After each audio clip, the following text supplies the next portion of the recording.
New at 6, a Portland serial murder case that dates back nearly 2 decades. The execution now set for a former Oregon trucker.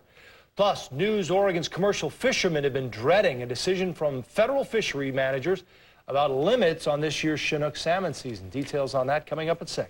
So what do you get when you combine some creative sheep farmers, their super smart sheep dogs, and a little computer work? Take a look at this video from Wales. The sheep dogs actually herd the sheep into different shapes. Not enough. The shepherds also put high-tech LED lights onto the sheep, so in the dark you get scenes like this.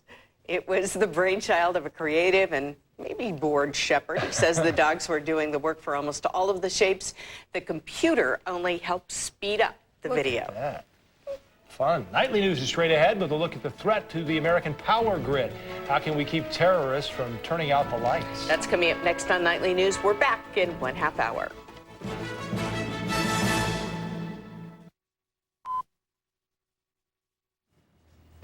On our broadcast here tonight, pirate attack. An American ship and crew fighting back after being hijacked on the high seas. It's a still developing story tonight. Unplugged, how real is the threat of terrorists being able to shut off the power grid here in the U.S.? Plea for help, a heartening story to come out of the awful earthquake in Italy. Weighing the benefits, new findings on an unusual and strange-sounding breakthrough in weight control.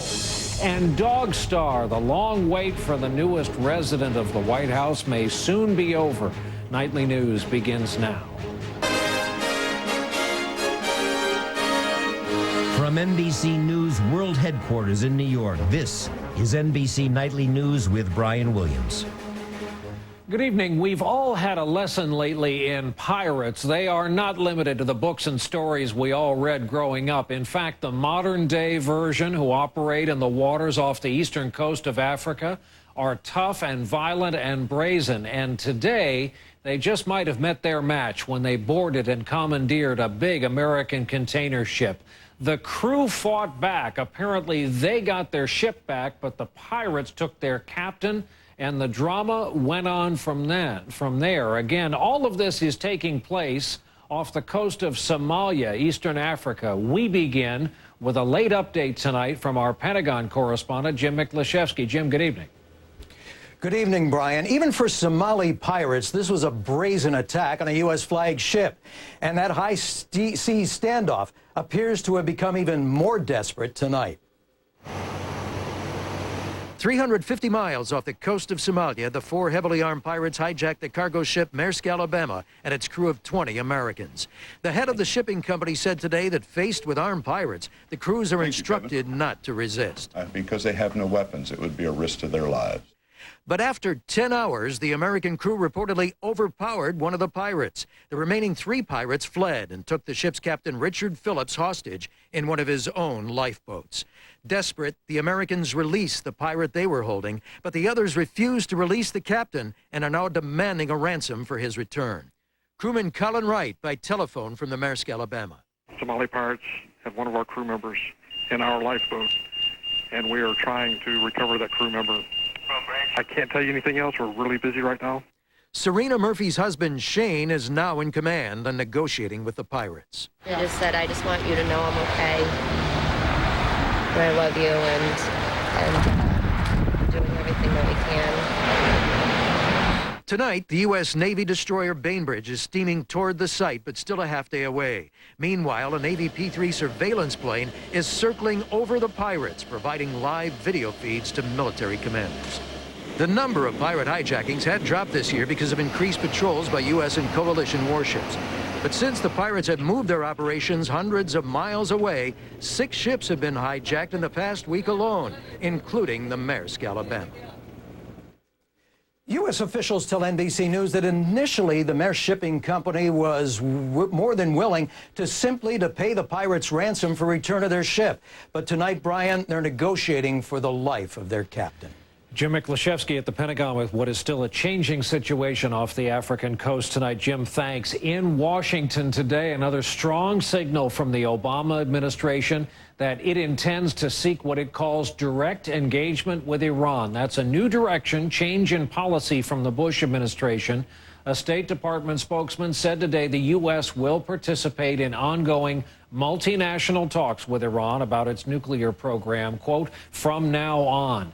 There is a warning tonight that in this new era of ours, the nation's power system, the grid that supplies electricity to everyone and everything, is facing a new threat from foreign countries that apparently have been probing for soft spots, even planting computer software that could someday be used to cripple the U.S. power system.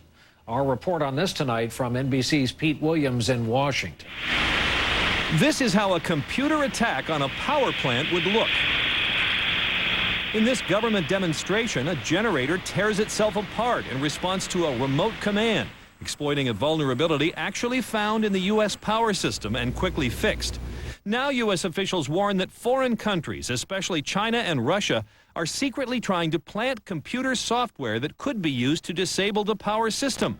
The U.S. has detected a spurt in efforts to search the power grid for weaknesses. From a warfighting point of view, and eventually, perhaps, from a terrorism point of view, cyber attacks are among the fastest growing threats we face. Many of the systems that control the power grid communicate through the internet, a huge potential weakness.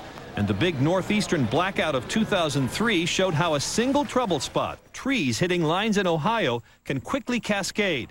The industry insists it's better prepared now. The threats are maybe more significant today or more sophisticated than they were in the past, so you have to be on your game every day, and that's what our companies try to do. But many outside experts call for stricter standards for power company equipment, tighter security on power grid control systems, and better efforts to envision what form potential attacks might take. So far, the Homeland Security Secretary says the problem is theoretical. We have had no denial of service, of utility service to an American citizen on the homeland because of an intentional cyber attack.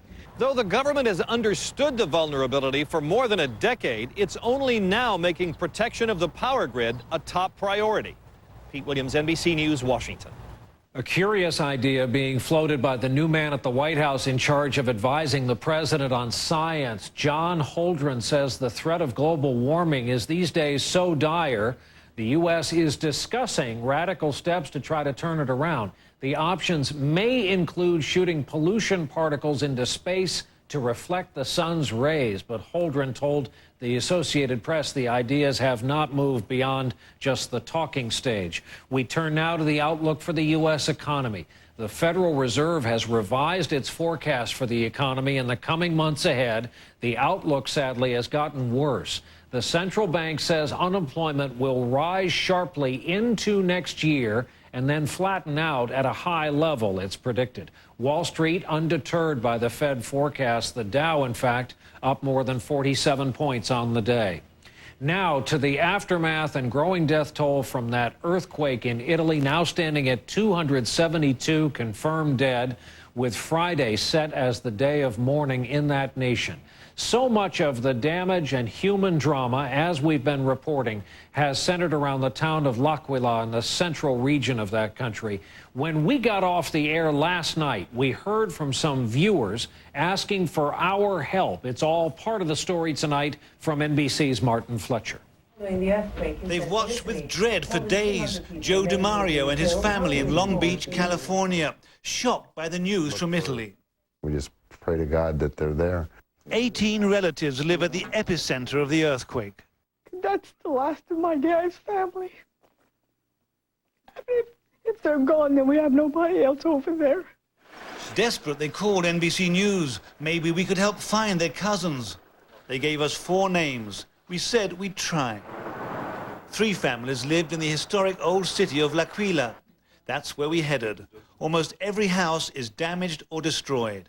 Turn around when possible. The GPS didn't help. The tiny street wasn't on it. Do you know the family Gianvincenzo? Then some luck. Cesare Moretti knew the street and took us there. Everything here is deserted, and the police say the buildings are unstable, and if there's another earthquake right now, it's bad news. So the chances of them being at home pretty much close to 0. Okay, here we are. Here's the apartment building. Oh, the last one, Gianvincenzo. Here they are. But I don't think there's much chance of them being at home. And of course they weren't. So Moretti kindly guided us to the nearest refugee camp. We're looking for one special family. Yes. Is there a way to find them here? Is there a list of names? At the moment, no. There are now 17,000 homeless people, so finding the 3 families in the camps was pretty much like looking for a needle in a haystack. After 2 hours, we gave up. Our last chance was to look for the Santilli family in the village of Monticchio, 7 miles away. And then the breakthrough. This lady knew DiMario's relatives, but are they home? Many people have fled. Let's go see. Maybe we'll find the relatives of Joe DiMario of Long Beach, California. Maybe your family is here. We walked, fingers crossed. Could this be them? Ah, Mr. Santilli. Vespasiano Santilli? Well, fantastic to meet you. We've been looking for you. We bring you greetings from your cousin in Long Beach, California, Joe DiMario. Ah, DiMario! Joe DiMario. He's been very worried about you. Non capiamo l'inglese, io francese. Their house was fine, though the inside was upside down. They're sleeping in tents, still scared of another earthquake. And then Bice said, "Can we use your phone?" Hello? 4 a.m. in Long Beach, California. Tutti bene, sì. We are so glad, the whole family. I mean, you cannot imagine how I feel. I mean, we were so worried. And then a list of names. All 18 family members alive. Wow. In Long Beach, terror turned to joy. It was just miraculous. I mean, you know, it was just fantastic. A family comes together in California. Very good morning. To get this phone call. It was just joy. It was like this big, huge rock came off my neck and my back. It was such a relief. Sharing pain and joy with family across the ocean. An Easter miracle for the DiMarios. The news, I'm telling you. Martin Fletcher, NBC News, Monticchio, Italy.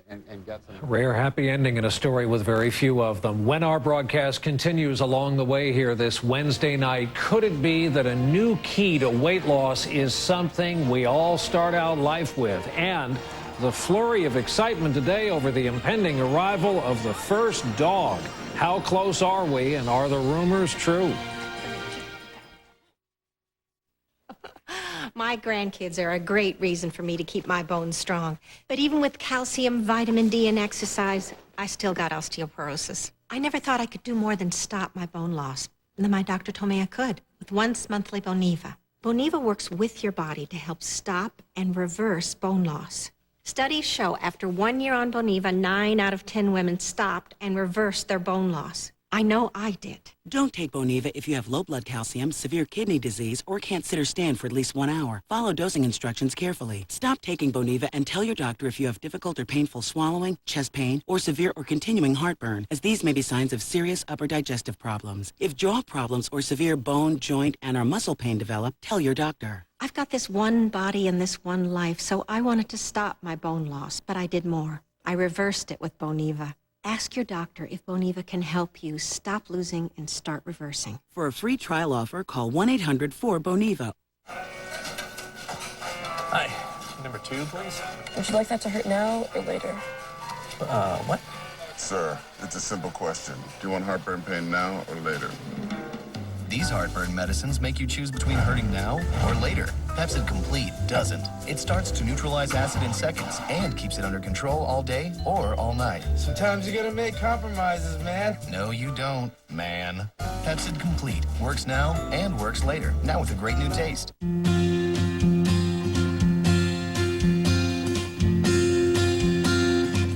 No one pays you back like CVS Pharmacy. Hurry in now and get your extra bucks.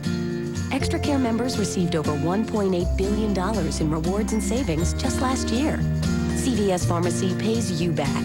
And these days, everyone could use a few extra bucks. Make sure you get your extra bucks today. CVS Pharmacy, for all the ways you care. In health news tonight, a topic with a strange name, especially if we're interrupting the dinner hour in your home. This is called brown fat, and it's something we all start out life with. Scientists have long thought that this substance, brown fat, which helps vulnerable infants stay warm, disappears completely by the time we grow up to be adults. But it turns out that is not the case, and that fact might lead to a new way to lose weight. The story tonight from our chief science correspondent, Robert Bazell. Scientists have long known that baby fat is not just the familiar kind that puts weight on, but also something called brown fat that actually takes it off. Brown fat is entirely different.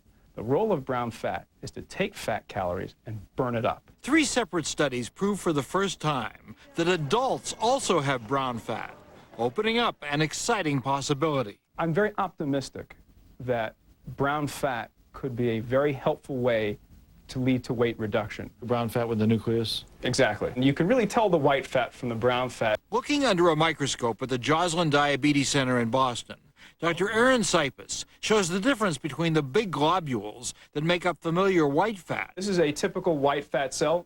And the brown fat, which looks more like muscle cells and actually burns calories. Scientists found the brown fat in adults by looking at thousands of PET scans. These combine CT X-rays and radioactive isotopes to visualize metabolism. In adults, the brown fat is usually concentrated near the neck. Research with mice has shown that with a chemical, which someday may become a drug, it's possible to convert calories into brown fat, which burns off quickly, instead of white fat that causes weight gain. Trials with the same drug are just beginning in humans. We think the chances are very, very high that we can encourage a human being to increase the amount of brown fat cells within the body. So this could open an entirely new avenue for weight control, but the human studies are just about to begin, and they will take years with no guarantee of success. So for now, no one is saying to eat more calories or stop exercising. And now we have seen it all, and you've covered it all effective tonight. Bob Bazell, thanks, as always. Another break. We're back in a moment with our Making a Difference report. For those who have so bravely served their country, a great way to return the favor. For many with arthritis pain, not treating is not an option. All prescription NSAID pain relievers like Celebrex, ibuprofen, and naproxen help treat arthritis pain and have some of the same warnings. But since individual results may vary, having options is important. Prescription Celebrex has been the option for millions of patients for 10 straight years. Just one 200 milligram Celebrex can provide dependable 24-hour relief for many with arthritis pain, stiffness, and inflammation. Based on the available data, the FDA stated that for certain patients, Celebrex's benefits outweigh the risks.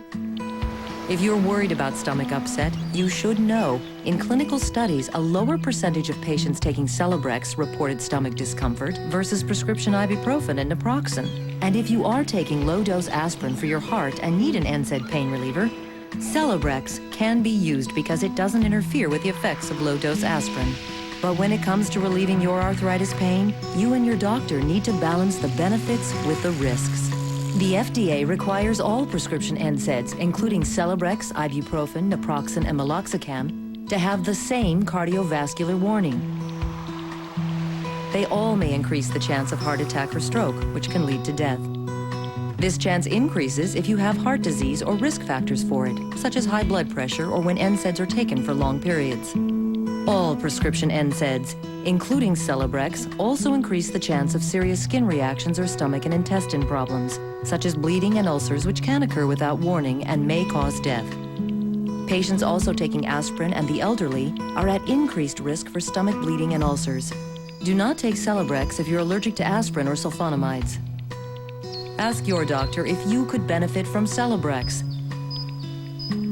Understand the risks, feel the benefits.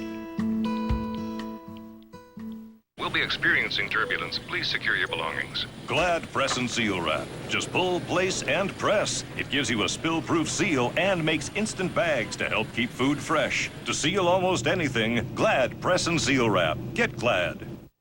Anxious about quitting cold turkey? Make that first step easier with the Nicoderm CQ patch. Nicoderm steps you down from nicotine gradually, doubling your chance for success. Nicoderm CQ. 3 steps, 10 weeks, and you're free. Monday, the Duggars, live with all 18 kids, make a big announcement. They couldn't, could they? Watch today on NBC. Making a Difference, brought to you by Nicoderm CQ. If you've been watching, then you know that lately we've been highlighting people who've been making a difference for folks across the country in this bad economy. And tonight we thought that by any measure, that salute should include a member of our NBC family, Jay Leno. As you may know, he's a big car guy. He also has great affection for the men and women in Detroit who make American cars. This week, Jay has traveled to Detroit to entertain them free of charge. Today, thousands of auto workers, a lot of them out of work, among the 400,000 out of work, lined up for a second free Jay Leno show. Jay calls this his own stimulus package. Last night after the show, he asked to bring up the house lights. He stood on stage and told them, quote, "God bless Detroit, you guys created the middle class." Now to another group of our fellow citizens who have given a lot to all of us, our veterans. Too many of them are having a hard time finding work as well in this economy, and there's a group that has decided to do something about that. NBC's Kelly O'Donnell has their story. The morning drill and get ready for work routine is very different these days for Dan Lasko, wife Jessica, and best pal Wally. Today, Dan's life is not at all the Marine Corps career he envisioned, different in ways he never imagined. He served in Afghanistan and sacrificed. To me, it felt like a slow motion movie. 2 bright flashes of light and then total darkness. During a routine patrol, a roadside bomb robbed Dan of his leg, his military career, and for a time, his sense of self. I cried for a long time because I was very embarrassed because I didn't know what they thought of me now because of, you know, a missing body part. Determined and tough. The next challenge for Dan, civilian life. When I was discharged in 2005, all I had was my military experience, and coming to start to try to find a job was pretty much impossible. His big break came from Capitol Hill. Calling from the office of Congresswoman Allison Schwartz. The new Wounded Warriors program provides 2-year paid positions for 25 vets injured in Iraq and Afghanistan. In a Pennsylvania district office, Dan is the point man for requests from local veterans who need help cutting through government red tape. I think he sees this work as a continuation of public service and continuation of service to this country. This tough economy is hitting vets who've come home from Iraq and Afghanistan especially hard. Their unemployment rate stands out at more than 11%. Bill Collins spent 7 months looking for a job after 2 tours in Iraq and 16 years as a Marine. I mean, I thought I had a skill set that would be marketable when I dig it out. His new boss is House Speaker Nancy Pelosi. We all talk about the debt of gratitude we owe to our heroes. Well, one way we can repay them is with a job. For Dan Lasko, it's not just about a paycheck. It gives him purpose. Makes me feel proud. It's a very, very rewarding. Another step in a hard-fought recovery to a new kind of life. Kelly O'Donnell, NBC News, Philadelphia. A recipient of the Medal of Honor has died. Russell Dunham was given this nation's highest military honor for his actions in heavy combat in World War II. The short version of his story is this: France, 1945. Despite being shot in the back, Dunham single-handedly took out 4 machine gun nests and killed 9 enemy soldiers.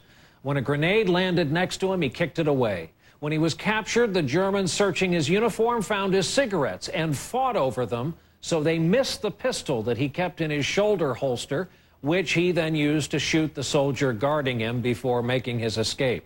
He froze his ears and his feet while on the run before finally coming upon a friendly American unit. Russell Dunham, 3rd Infantry Sergeant, U.S. Army, was 89 years old. His death leaves 97 living Medal of Honor recipients in this country. When we continue here tonight after a break, what may be the most talked about mystery in Washington these days. Capturing the beauty of nature, sharing what I see, that's my vision. and I'm living it. Every day, Transitions lenses are there to help care for my sight. Transitions lenses adjust to changing light to reduce glare and help protect your eyes from UV damage, so you can see better today and tomorrow. Live your vision. Transitions, healthy sight in every light. Bush's baked beans. Jay, it's Grandpa Bush. Let Duke sell Bush's secret family recipe. Nice try, Duke. How'd you know it was me? Grandpa didn't have a tail. Oops. Enjoy Bush's baked beans made with our secret family recipe. If you've had a heart attack caused by a completely blocked artery, another heart attack could be lurking, waiting to strike. A heart attack caused by a clot, one that could be fatal. But Plavix helps save lives. Plavix, taken with other heart medicines, goes beyond what other heart medicines do alone to provide greater protection against heart attack or stroke and even death by helping to keep blood platelets from sticking together and forming clots. Ask your doctor about Plavix, protection that helps save lives. If you have a stomach ulcer or other condition that causes bleeding, you should not use Plavix. When taking Plavix alone or with some other medicines, including aspirin, the risk of bleeding may increase, so tell your doctor before planning surgery. And always talk to your doctor before taking aspirin or other medicines with Plavix, especially if you've had a stroke. If you develop fever or unexplained weakness or confusion, tell your doctor promptly, as these may be signs of a rare but potentially life-threatening condition called TTP, which has been reported rarely, sometimes in less than 2 weeks after starting therapy. Other rare but serious side effects may occur. If you take Plavix with other heart medicines, continuing to do so will help increase your protection against a future heart attack or stroke beyond your other heart medicines alone. You may be feeling better, but your risk never goes away. Help stay protected. Stay with Plavix. Honest ingredients. Authentic recipes. Careful preparation. That's how Marie Callender's makes new pasta al dente. Authentic Italian meals with sauce and pasta that steams separately in your microwave for the perfect al dente texture. Hi, Mom. Buonasera, honey. Marie Callender's new pasta al dente. It's how Marie does Italian. This is a KGW News Channel 8 update. Next, a sign solution, the new sign that will replace the iconic Made in Oregon sign. And Hollywood comes to Silverton to see if the town's mayor is ready for reality TV. Cloudy skies are back in the forecast, and so is something else. We'll have all the forecasts coming up after Nightly News. We will end tonight in Washington with what has to be considered the most closely watched and most talked about first family in quite a while, and the highly anticipated arrival of a new dog for the Obama daughters. Remember, a reward for the fact that their dad was away so much during the campaign. Well, the effort to find the perfect new dog has become a campaign in itself, and the debut may be upon us, as NBC's Nora O'Donnell reports tonight from Washington. It is the question heard round the world. This is a very important question in the United States. What kind of dog we're getting? The First Lady has said the Obama family is looking at this breed, a Portuguese water dog. Ever since the president promised the dog would arrive in April, Washington has been all abuzz.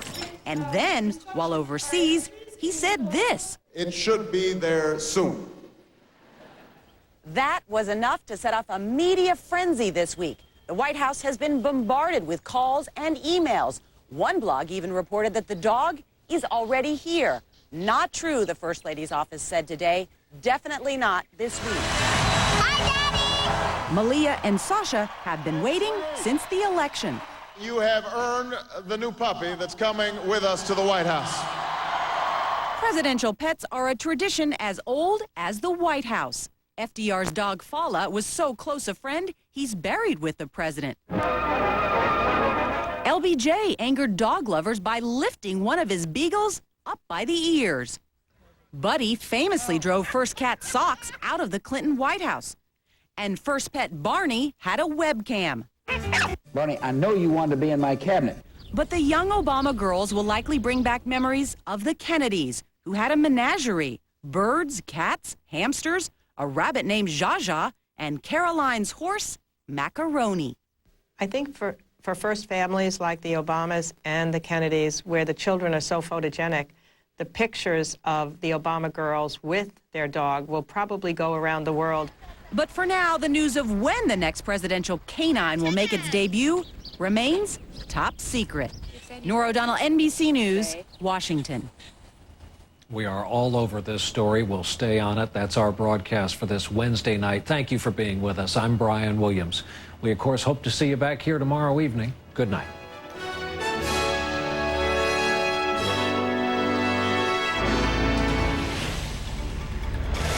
Sign of change. The Made in Oregon sign is about to get a new name. How does just Oregon sound? It's close enough. I actually believe will be the last incarnation of this sign. What the sign's owner has to say about the compromise. History of abuse. Convicted of raping a Portland woman today, he offered an explanation.